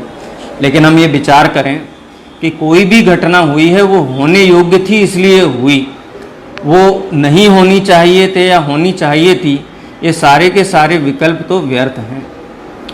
जो जो देखी वीत राग ने सो सो होसी वीरा रे, अनहोनी होसी नहीं कबहूँ काहे होत अधीरा रे। यानी जो कार्य जिस समय में जिस प्रकार से होना था हुआ, उस घटना को जानना चाहिए। साधर्मी वात्सल्य की एक अद्भुत मिसाल है, उसका हमें परिचय प्राप्त होता है। लेकिन द्रव्यानुयोग की दृष्टि से देखा जाए तो जो कार्य जिस समय में जिस विधि से होना है वो होता ही है, ऐसा जान करके ज्ञानी जीवों को समता भाव धारण करना चाहिए। ऐसा होना चाहिए था, नहीं होना चाहिए था, ये सारे प्रश्न हैं, ये निश्चित रूप से हमारे तात्विक दृष्टि को मलिन कर सकते हैं। इसलिए आचार्य कार्तिकेय स्वामी की वो जो पंक्तियां हैं, जम तम तस्य दम्मि देशे तेण विहाणेण तम्मि कालम्मि को सक्क दिवारे दुम इंदो वा तह जिणिंदो वा, ये द्रव्यानुयोग की दृष्टि है। प्रथमानुयोग की दृष्टि से यदि हम देखें तो निश्चित रूप से प्रथमानुयोग में इस घटना की बहुत प्रशंसा की गई और की भी जानी चाहिए, क्योंकि गोमट सार की जो जीव तत्व प्रदीपिका टीका है उसमें प्रथमानुयोग की परिभाषा दी गई है। प्रथमम का मतलब है अव्युत्पन्न मिथ्या दृष्टि जीव। अव्युत्पन्न मिथ्या दृष्टि जीव को लौकिक कथा कहानियों में बहुत रुचि आती है। पंडित टोडरमल जी ने मोक्षमार्ग प्रकाशक के जो चरणानुयोग की व्याख्यान पद्धति उसके संदर्भ में ये बात कही कि यदि कोई जीव निश्चय का उपदेश ग्रहण ना कर सके तो उसको रीते हाथ नहीं जाने देना है, उसको निश्चय मिश्रित व्यवहार का उपदेश देना है। और निश्चय सापेक्ष व्यवहार का उपदेश भी ग्रहण करने में समर्थ ना हो तो मात्र व्यवहार का उपदेश भी देकर के उसको धर्म के मार्ग में लगाना योग्य है। क्योंकि यदि उसको मात्र व्यवहार का उपदेश भी नहीं देंगे तो पांचों पापों में लगेगा जाकर के, पापों की कसाय परंपरा की वृद्धि ही उसके जीवन में होगी। इसलिए प्रथमानुयोग की दृष्टि तो ये है कि जिन जीवों को अन्य जीवों के प्रति प्रेम भाव नहीं है, वात्सल्य भाव नहीं है, तो उनके लिए ये शिक्षा है कि जब मुनि भगवंत जैसे जीवों को भी अन्न की रक्षा का परिणाम आ सकता है तो गृहस्थों का तो ये कर्तव्य है कि वो रक्षा करें। तो प्रथमानुयोग की दृष्टि में उस वात्सल्य की प्रशंसा है। यदि हम कर्णानुयोग की दृष्टि से इस घटना चक्र को देखें तो वास्तव में पूरे घटना चक्र में हमारे आदर्श कौन होने चाहिए। कर्णानुयोग की दृष्टि से यदि देखा जाए, आचार्य अकंपन जो 700 मुनियों के संघ के पालक हम कह सकते हैं, नायक कह सकते हैं, आचार्य थे। उन्होंने जो आगमानुसार जो मुनि धर्म हैं उसमें कहीं रंच मात्र भी कहना चाहिए कि कंप्रोमाइज़ नहीं किया। कहीं किसी भी प्रकार से उन्होंने उस धर्म को कहीं भी थोड़ा भी लचीलापन नहीं आने दिया। जबकि श्रुत सागर मुनिराज जब 4 मंत्रियों ने उनके ऊपर कटाक्ष किया तो श्रुत सागर मुनिराज ने, हालांकि उनको अकंपन आचार्य के द्वारा दी गई मौन की आज्ञा का ज्ञान नहीं था क्योंकि वो उस समय संघ में नहीं थे, तो जब मंत्रियों ने उनसे कहा देखो बैल आ रहा है तो उन्होंने स्यात शब्द कह करके उनका समाधान किया। लेकिन मुनि भगवंतों को किसी के कटाक्ष का प्रत्युत्तर देना युक्तियुक्त प्रतीत नहीं होता है। निश्चित रूप से उनके अंदर यदि कर्णानुयोग की दृष्टि से देखा जाए तो प्रत्युत्तर देने का भाव निश्चित रूप से कसाय प्रेरित भाव होता है।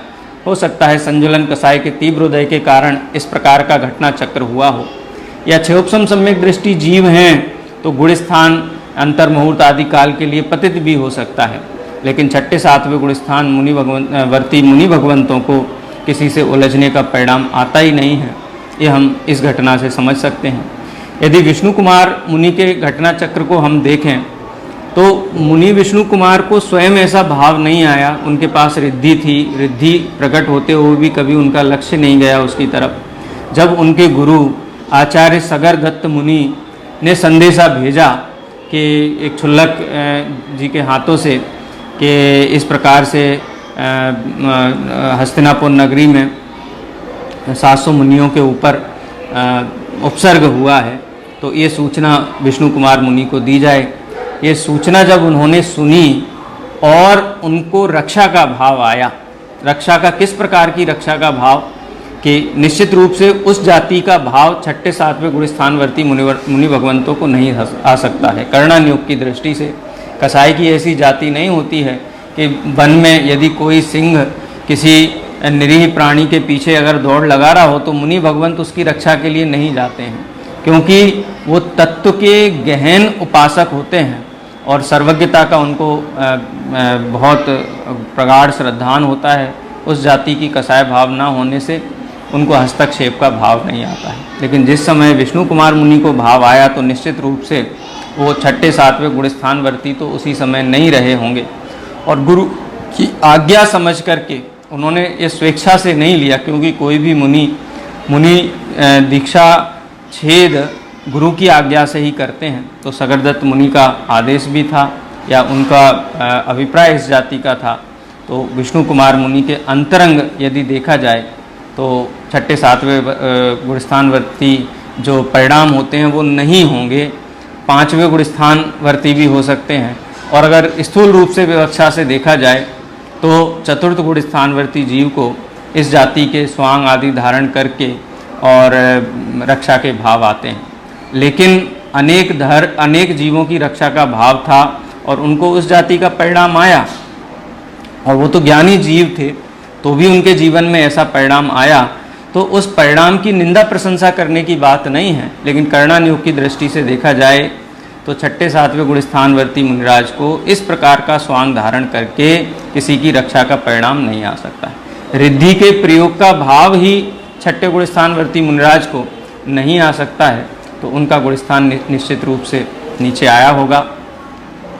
चरणानियोग की दृष्टि से यदि हम इसका विश्लेषण करें तो आचार्य अमृतचंद्र देव की पुरुषा सिद्धि उपाय ग्रंथ की एक गाथा है, एक आर्या छंद है, संस्कृत में है, प्राकृत में हम गाथा बोलते हैं। उसमें उन्होंने कहा है कि मुनि धर्म ही श्रेयस्कर है, और कोई यदि मुनि धर्म को छोड़ करके गृहस्थ धर्म का उपदेश देता है तो वो दंड का पात्र है। यो मुनि धर्म कथयन उपदेशति गृहस्थ धर्मम अल्पमति ही। इसका मतलब ये हुआ कि मुनि धर्म की भूमिका उच्च भूमिका है, उस भूमिका को छोड़ करके निचली भूमिका में आना योग्य नहीं है। तो चरणानियोग मुनि दीक्षा छेद की अनुमति नहीं देता है। कर्णानियोग की दृष्टि से यदि देखा जाए तो छठे सातवें गुणस्थान के जो आनंद है, जो कसाई की हीनता के कारण उच्च भूमिका है, उससे नीचे गिरना भी योग्य नहीं है। प्रथमानियोग की दृष्टि से तो वात्सल्य अंग की प्रशंसा के कारण विष्णु कुमार मुनि को वात्सल्य अंग, और चूंकि ये वात्सल्य अंग है, ये सम्यक दर्शन के 8 अंग हैं और ये अविरत सम्यक दृष्टि की मुख्यता से ही हैं, क्योंकि मुनियों की अपेक्षा से इन 8 अंगों में कुछ अंग तो घटित किए जा सकते हैं, लेकिन निर्विचिकित्सा आदि अंग मुख्य रूप से तो श्रावकों में ही घटित किए जा सकते हैं। तो इसलिए चारों अनुयोगों की अगर सामयिक दृष्टि से हम देखें तो प्रथमानुयोग को छोड़ करके अन्य अनुयोग उस ऊंची भूमिका से नीची भूमिका में आने की आलोचना करते हैं, लेकिन यहाँ किसी की आलोचना या प्रशंसा की बात नहीं है, क्योंकि भगवान के ज्ञान में जो झलका था वह हुआ। हम बाद में अनुयोगों की दृष्टि से उसका विश्लेषण कर सकते हैं, नयों की दृष्टि से उसका विश्लेषण करते हैं और अनेक अपेक्षाओं से उसका विश्लेषण कर सकते हैं। और हम इसमें से क्या ले सकते हैं, हमें क्या निष्कर्ष निकालना चाहिए? हमारे लिए तो एक यही निष्कर्ष है कि जीवन में कसाय का अभाव हो, कसाय भाव यदि जीवन में होगा, चाहे वो किसी भी जाति का क्यों ना हो, पंडित टोडरमल जी की भाषा में कहें तो पाप तो शीतांग नाम का रोग है, यदि उसका उपचार नहीं किया जाएगा तो एक इंद्री दो इंद्री में जीव चला जाएगा, माने उसका मरण हो जाएगा। तो शीतांग ठीक करने के लिए ज्वर कराया जाता है। इसी प्रकार पाप आदि को छुड़ाने के लिए पुण्य की प्रवृत्ति का उपदेश शास्त्र में होता है। लेकिन ज्वर भी रोग है, पुण्य भी रोग है। जब हम देव शास्त्र गुरु का सानिध्य प्राप्त करते हैं, शास्त्र का अभ्यास प्राप्त करते हैं, तब हमको इस बात का निर्णय होता है कि ये शुभ भाव भी उपादेय नहीं है, किसी की रक्षा का भाव भी उपादेय नहीं है। उपादेय तो एकमात्र वितराग भाव है। और ये पूरी घटना से हमको ये शिक्षा लेनी चाहिए कि हम भी एकमात्र वितराग भाव के ही उपासक बने और वितराग भाव की उपासना करके सादे अनंत काल के लिए सिद्ध पद में विराजमान हों। इसी भावना से मैं विराम लेता हूँ। जय जिनेन्द्र। આપણે અત્યારે સોનુજી શાસ્ત્રીનું ઉદ્બોધન સાંભળ્યું અને તેમણે 4 અનયોગના પરિપ્રેક્ષમાં આ પર્વની મહત્વતા અને એને વાસ્તવમાં કેવી રીતે ઉજવવો જોઈએ તે આપણને સમજાવ્યું. તેમણે તેમની માતૃભાષા હિન્દીમાં તથા પૂર્વ વક્તાએ પણ હિન્દીમાં સ્પષ્ટ રીતે સમજાવ્યું. હવે જરા વિચાર કરીએ કે આ પર્વ ખરેખર રક્ષાબંધન પર્વ એટલે રક્ષાનો છે કે બંધનનો છે, એનો વિચાર વિવેક આપણને છે કે નહીં, એના માટે આપણે જે અધ્યક્ષીય આજના વક્તા આદરણીય શ્રી પંડિત શૈલેષભાઈજી છે એમને આપણે આમંત્રણ આપીએ અને તેઓ પોતાનું વક્તવ્ય રજૂ કરે. એમનો વિષય પણ બહુ ગંભીર છે અને એમની શૈલી પણ આપણે બધા પરિચિત છીએ કે જરા એમ એ પર્વની સાર્થકતા મુક્તિની છે કે બંધનની છે, અને આપણે વિચાર કરીએ તો અંતે તો આપણે પોતાના આત્માનો જ આશ્રય લેવાનો છે. તો પંડિત શ્રી શૈલેષભાઈજી એ નિશ્ચય પરખ જે રક્ષાબંધન પર્વ વાસ્તવમાં કેવી રીતે ઉજવ્યો અથવા ઉજવવો જોઈએ એના વિસ્તારથી આપણને સ્પષ્ટીકરણ કરે. આદરણીય પંડિત શ્રી શૈલેષભાઈ. ओम जय जय जय नमो नमो रहंताणं नमो सिद्धाणं नमो ऐर्याणं नमो वज्रायाणं नमो लोहे सव्वसाहं नमः समये साराय स्वानुभूत्या चकासते चित्स्वभावाय भावाय सर्वभावान्तरच्छिदे तीन भुवन में सार वीतराग विज्ञानतां शिव स्वरूप शिवकार नमो त्रियोग संहारिके। આજનો આ દિન રક્ષાબંધન પર્વના નામથી પ્રસિદ્ધ છે. જૈન શાસનના દરેક પર્વ જે છે એ જીવને સંસારથી નિવૃત્ત થઈને પોતે પોતાના સ્વરૂપમાં પ્રવૃત્ત થાય એમાં નિમિત્તભૂત કારણ દરેક પર્વ જોવામાં આવે છે. રક્ષાબંધન પર્વની ઘટનાથી તો બધા પરિચિત છો. આજના દિવસે જે અકંપનાચાર્ય આદિ 700 વિતરાગી મુનિવર ભગવંતો પર બલિ આદિ જે મંત્રીઓએ જે ઘોર ઉપસર્ગ કર્યો હતો, વિષ્ણુકુમાર મુનિરાજ દ્વારા એમને જે વિક્રિયા વૃદ્ધિથી એમને જે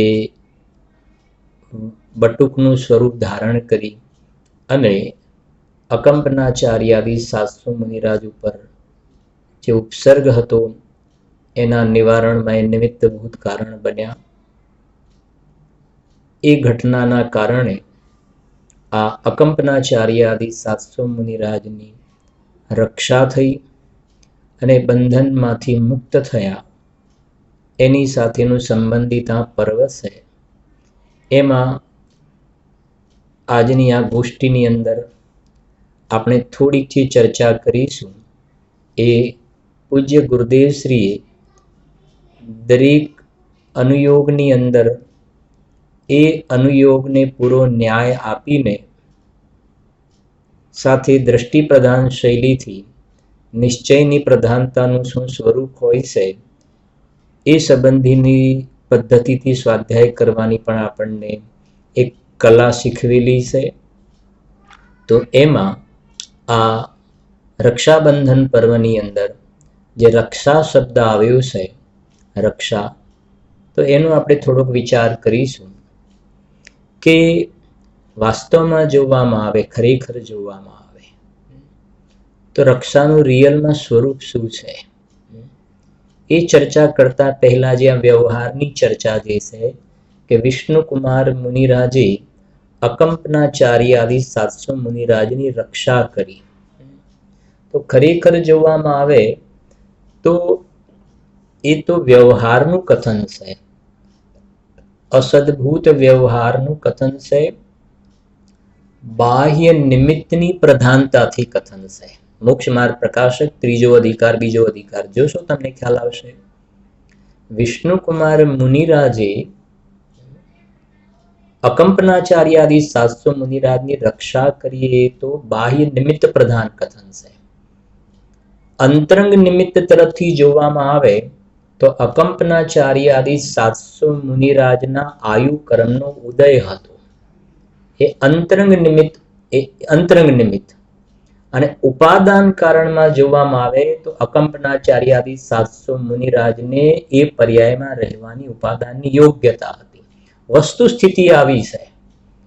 એવી જ રીતે શ્રુતસાગર મુનિરાજનો પણ વિચાર કરવામાં આવે તો શ્રુતસાગર મુનિરાજ ઉપર જે રાત્રિના સમયે એમને જે ધ્યાનસ્થ રહેવાનું કહ્યું હતું પ્રાયશ્ચિતના રૂપમાં, તો જે 4 મંત્રીઓ આવીને એમને મારવા માટે તરવાર જે ઉગામી અને કિલિત થઈ ગયા, ત્યાંથી વ્યંતર દેવનું નીકળવું અને કિલિત થઈ ગયા, ત્યાં આગળ કિલિત કર્યા, ચારેના હાથ જકડાઈ ગયા આમને આમ. તો ખરેખર જોવામાં આવે તો વ્યવહારથી તો આપણે એમ જ કહીશું, બાહ્ય નિમિત્તની મુખ્યતાથી એમ જ કથન કરવામાં આવશે કે એ 4 મંત્રીઓએ જે મારવાનો પ્રયત્ન કર્યો પણ પેલા વ્યંતર દેવે રક્ષા કરી, એમ જ કહીશું આપણે. અને વ્યવહારથી વ્યવહાર સત્યાર્થ પણ છે. વ્યવહારના કથન જે છે વ્યવહારની ભાષામાં આવી રીતે જ બોલાય, એમાં કોઈ જાતિનો દોષ પણ નથી. પણ ખરી રીતે જોવામાં આવે તો એ શ્રુતસાગર મુનિરાજના આયુ કર્મનો ઉદય હતો, એ અંતરંગ નિમિત્ત હતું. અને ઉપાદાનમાં શ્રુતસાગર મુનિરાજને એ પર્યાયમાં રહેવાની લાયકાત હતી. આ એક આવી વસ્તુ સ્થિતિ સિચ્યુએશન આવું છે. આવી જાતિના પ્રયોગ આપણે જે દેવ સ્તુતિ વગેરેની અંદર આવી જાતિના પ્રયોગ આવે છે, આપણે બોલીએ પણ છીએ, अन्य शरण कोई न जगत में तुम्ही शरण मुझको स्वामी करुण भाव से रक्षा करिए हे जिनेश अंतर्यामी. તો ત્યાં આપણે બોલીએ છીએ કરુણ ભાવ સે રક્ષા કરીએ. ભગવાનની સ્તુતિ કરતી વખતે આપણે બોલીએ છીએ અન્ય શરણ કોઈ ન જગત મેં તુમ્હી શરણ મુझको સ્વામી, પછી કરુણ ભાવ સે રક્ષા કરીએ હે जिनेश अंतर्यामी, हे जिनेन्द्र भगवान आप मारी रक्षा करो. તો આવા પ્રકારના ચરણાનુયોગના વ્યવહારની પદ્ધતિથી આવા પ્રકારના કથનો જોવામાં આવે છે.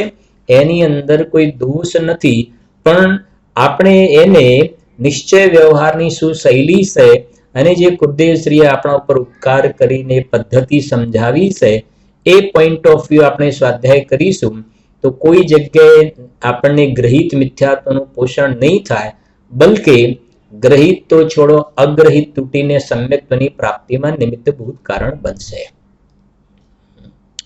ગ્રંથાદિરાજ સમયસારની અંદર આજે આપણે રક્ષાબંધનનું પર્વ છે, તો રક્ષા સંબંધની બહુ જ એક સરસ શ્લોક લખ્યો છે.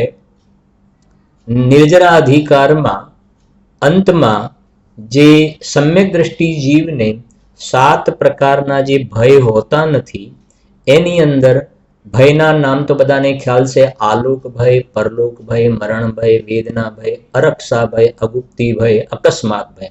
તો અરક્ષા ભય સમ્યક દ્રષ્ટિ જીવ જે છે એમને હું સુરક્ષિત નથી એવો ભય જ નથી હોતો. સમ્યક દ્રષ્ટિ જીવ તો એમ જ જાણે છે કે હું તો સુરક્ષિત જ છું, મારે કોઈ જેડ સુરક્ષાના કવચની જરૂર નથી. કેમ કે મેં એવું જે કવચ પહેરેલું છે ને કે દેહ મરે પણ હું નથી મરતો, આ ભગવાન આત્મા અનાદિ અનંત ટંકોત્કીર્ણ જે તત્વ છે, હું સ્વભાવથી બાય ડિફોલ્ટ સુરક્ષિત જ છું. એટલે આ બંદૂકની ગોળીઓ વગેરે મને અડે જ નહીં. અને પેલા નવ એક સરખી ગાડીઓમાં ફરવા વાળા બુલેટ પ્રૂફ કાર ને બુલેટ પ્રૂફ બખ્તર પહેરેલા હોય છે, આવું બધું પહેરેલું હોય છતાં નિરંતર ભયભીત જોવામાં આવે છે કે હું અસુરક્ષિત તો નથી ને, એ ભય જોવામાં આવે છે. જ્યારે આપણા વિતરાગી સંતો જંગલની અંદર વાઘ સિંહની વચ્ચે રહેલા છે, આ કંપનાચાર્યાદી 700 મુનિરાજના ફરતે બહારમાં ઉપસર્ગ થઈ રહ્યો છે, પણ એમને રંચ માત્ર ભય નથી. એ વિચાર કરે છે ને, એમને તો બિલકુલ ભેદ જ્ઞાન છે સ્વપરનું કે આ જે અગ્નિની જ્વાળાઓ જે છે એ અગ્નિની જ્વાળાઓ બાળશે તો કોને બાળશે? આ પૂદગલને બાળવામાં નિમિત્ત થશે. હું તો અંદરમાં અરસ અરૂપી તત્વ છું, હું તો સ્વભાવથી મારા સ્વરૂપમાં સુરક્ષિત જ છું. આ અગ્નિની જ્વાળાઓ મને સ્પર્શ જ કરતી નથી, માટે મારે કોઈની સુરક્ષાની જરૂર નથી.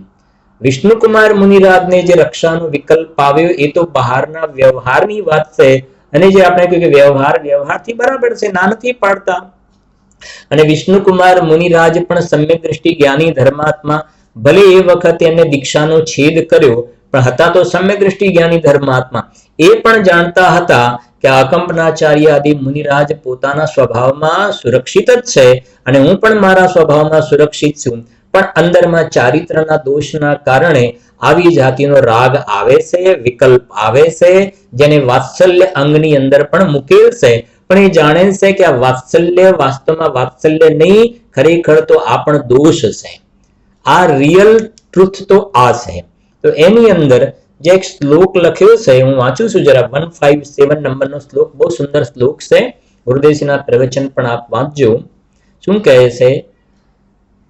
યત સન્નાશમુપેતિ તન્ન નિયતમ વ્યક્તેતિ વસ્તુ સ્થિતિ જ્ઞાનમ સત્સ્વયમેવ તત્ કિલ તત સ્ત્રાતમ કિમસ્યા પરે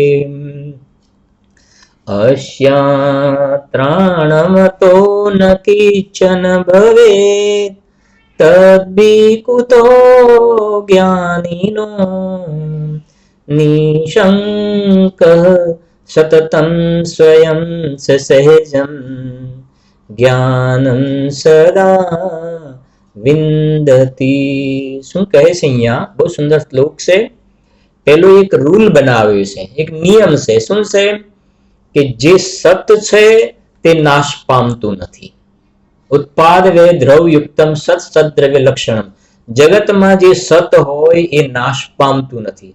હવે આના પરથી ખ્યાલ આવવો જોઈએ ને, જે સત હોય એનો નાશ જ થતો નથી, તો એને પછી કોઈની સુરક્ષા કવચની જરૂર હોતી નથી.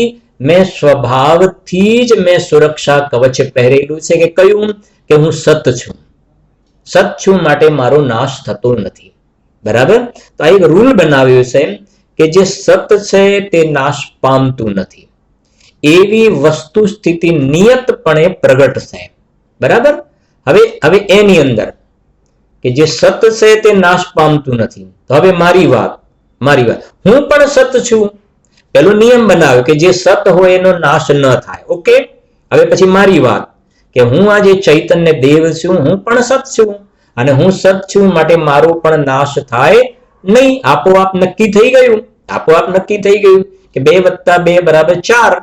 2 + 2 = 4, તો 2 + 2 + 2 = 6 થશે જ. બરાબર છે કે નહીં? એમ સત છે તે નાશ પામતો નથી, તો હું પણ સત છું માટે મારો નાશ થતો નથી, અને મારો નાશ થતો નથી આ સમ્યક દ્રષ્ટિ ધર્માત્મા જાણે છે.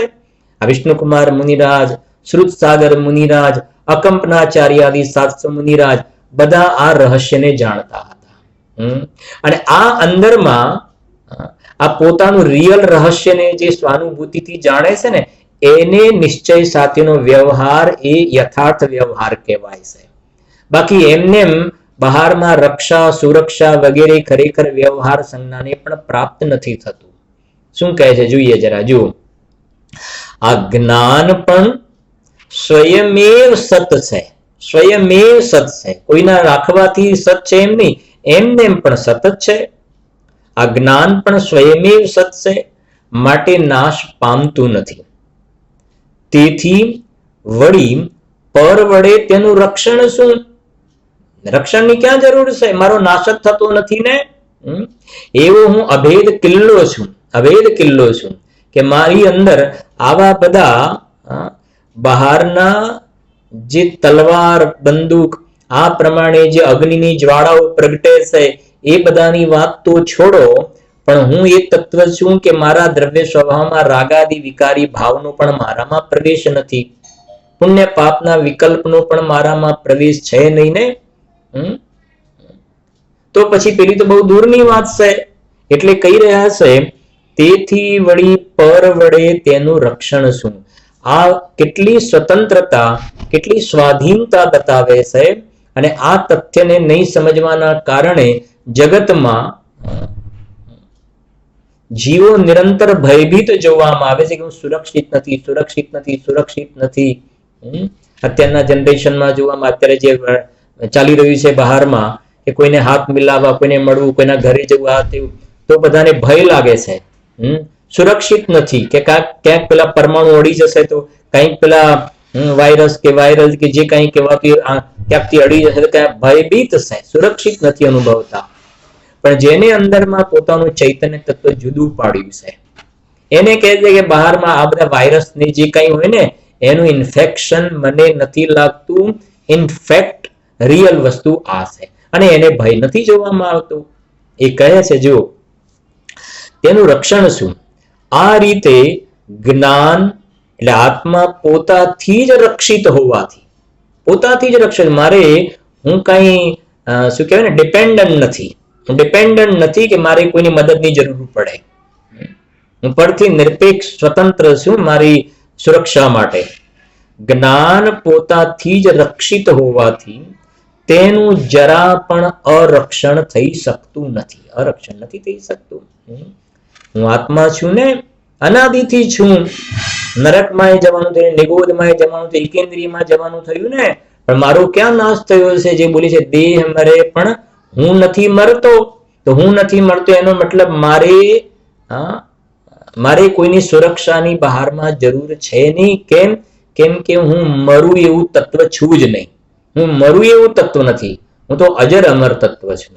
અને આ અકંપનાચાર્ય આદિ મુનિરાજ, શ્રુત સાગર મુનિરાજ આ અંદરમાં આ તથ્યને જાણતા હતા.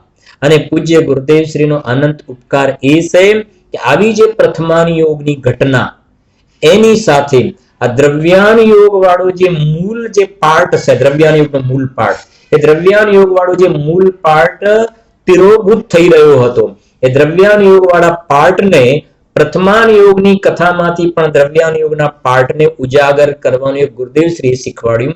આની અંદર પ્રથમાન યોગ પણ આવી જાય છે. આપણે આ જે કલશ જોઈ રહ્યા છે એમાં દ્રવ્યાન યોગ પણ આવી ગયો. અને જે આપણે આયુ કર્મની વાત કરી, આયુ કર્મનો ઉદય હોય ને બસ તો કોઈ વાંધો નથી આવતો, એ કર્ણાન યોગ પણ આવી ગયો. અને વિષ્ણુકુમાર મુનિરાજને આવી જાતિના રક્ષાના પરિણામ થયા, ચરણાન યોગ પણ આવી ગયો. ચારે અનુયોગનો સુમેળ જોવામાં આવે છે ને. શું કહે છે જોઈએ આપણે. તેનું જરા પણ અરક્ષણ થઈ શકતું નથી, માટે આવું જાણતા જ્ઞાનીને અરક્ષાનો ભય ક્યાંથી હોય? એને ભય નથી હોતો કોઈ જાતિનો. અને પુણ્યના ઉદયમાં કદાચ બહારમાં સુરક્ષાઓ બધી હોય પુણ્યના ઉદયમાં, પણ એ હોય તો એમને ફરક નથી પડતો, ન હોય તો એમને ફરક નથી પડતો. શ્રેણીક રાજા પ્રથમ નરકની અંદર ક્ષાયિક સમ્યક દ્રષ્ટિ છે, મારકાટ ચાલી રહી છે, બહારમાં મારકાટ ચાલી રહી છે. પણ એ કહે છે કે અમે તો અંદરમાં સુરક્ષાનું કવચ પહેરેલું છે. આ દેહના ભલે ટુકડા થાય પણ અમારા ભગવાન આત્માના ટુકડા થતા નથી. અમે અભેદ અખંડ એવા આત્માનો અનુભવ કરેલો છે.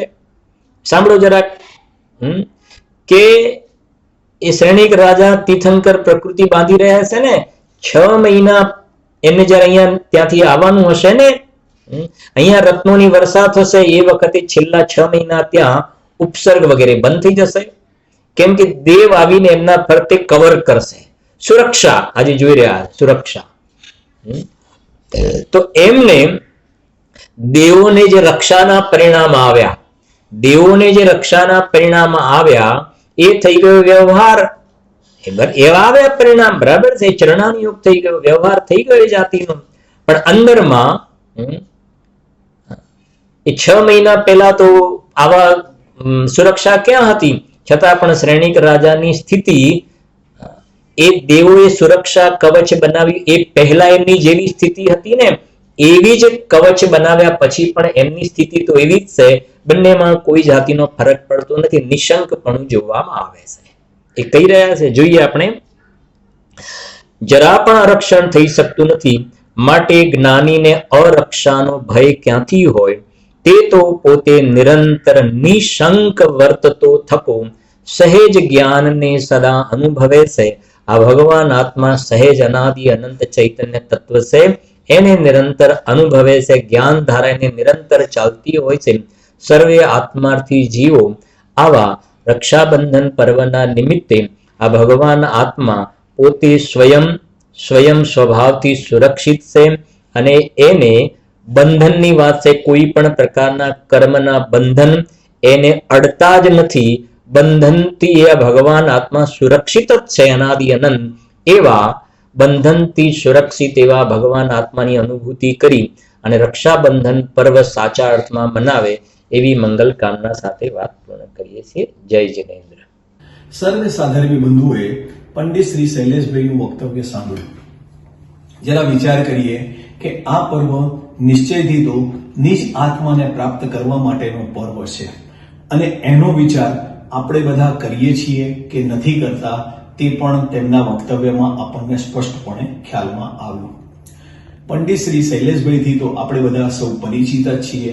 એમના માટે વિશેષ કહેવું એ આપણને થોડું વિચારનીય છે. એમનું જીવન નિત સ્વાધ્યાયમય અને પ્રવચન આદિ કાર્યમાં સંલગ્નમય છે. હવે સભા સમાપન કરીએ તે પહેલા મુખ્ય અતિથિ રૂપે આપણે શ્રીમાન રાજેશભાઈ ઝવેરીને ઉદ્બોધન માટે આમંત્રણ આપીએ છીએ. સૌ સાધર્મી ભાઈઓને મારા જય જિનેન્દ્ર. વાત્સલ્યનું પર્વ એટલે રક્ષાબંધન પર્વ. આધ્યાત્મિક દ્રષ્ટિએ તો રક્ષા કરવાનો ભાવ પણ બંધનનું કારણ છે. મુનિરાજને એટલી ઊંચી ભૂમિકામાં પણ જો જીન ધર્મ માટે વાત્સલ્ય અને પ્રભાવનાનો વિકલ્પ આવે છે તો આપણે પણ જીવનમાં આ ગુણને ઉતારવો જોઈએ. કેમ કે વાત્સલ્યપૂર્વક જ સાચી પ્રભાવના થઈ શકે છે. પોતાના આત્માની બંધનના ભાવોથી એટલે કે રાગાદી ભાવોથી રક્ષા કરવી તે જ સાચું રક્ષાબંધન છે. આવા પર્વથી આપણે બોધપાઠ લઈને પોતાના સ્વયં રક્ષિત આત્માની રક્ષા કરીએ તે જ મંગલ ભાવના. આ ઉપરાંત નવરંગપુરા મુમુક્ષુ મંડળના આયોજકોને આ પર્વ નિમિત્તે લાઈવ પ્રોગ્રામ મૂકવા બદલ હું એ લોકોને અભિનંદન પાઠવું છું. જય જિનેન્દ્ર. અંતમાં આપણે મુખ્ય અતિથિના ઉદ્ગાર બોધ સાંભળ્યા અને હવે આપણે સભા સમાપન કરીએ તે પહેલા આપણે આગંતુક સર્વે વિદ્વાનોનો, મુખ્ય અતિથિનો, દરેકનો આપણે આભાર વ્યક્ત કરીએ છીએ કે આપણે આ પર્વની આ રીતની ઉજવણીમાં એમણે પોતે પોતાનું યોગદાન આપ્યું. ત્યારબાદ સર્વ નવરંગપુરા મુમુક્ષુ સમાજનો તથા સર્વ સાધર્મીઓનો પણ આપણે અભિવાદન કરીએ છીએ કે જેમણે આ પ્રોગ્રામને નિહાળ્યો. જય જિનેન્દ્ર.